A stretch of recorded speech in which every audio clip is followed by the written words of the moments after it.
Менің арнама қош келдіңіздер. Арнама лайк бас видеоларыма достарыңызбен бөлісе отырыңыздар. Мен бүгін сіздермен осындай бананмен жасалынатын смузидің рецептісімен бөліскім келеді.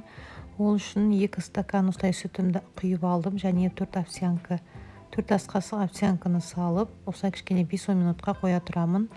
Оған дейін аралықта мен қазір смузиға қосатын банан мен алмамды дайындап аламын. Бананды осылай сыртын әбден жуып тазалап алып, қабығын жақсылап тұрып ашып алдым.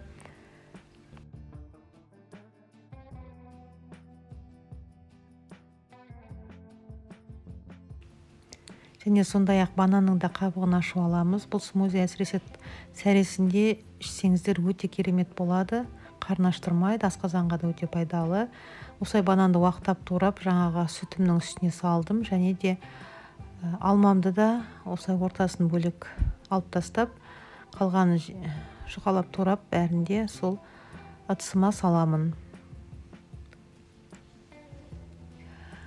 Міне осылай барлығын салып алдым. Енді үстіне бір үлкен қасықпен бал салдым. Егер қатты тәттін жақсы көрмесеңіз, жарты ас қасық салуға болады.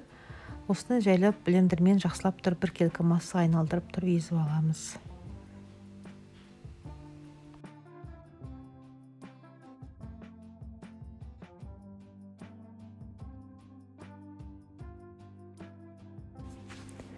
Міне менің смузиім дайын болды. Осы құрамнан менде 3 стаканға жететін шықты. Сәресіге ішіп, біз керемет болдық. Сіздер де жасап ішіп көріңіздер. Өте дәмді, өте пайдалы смузи.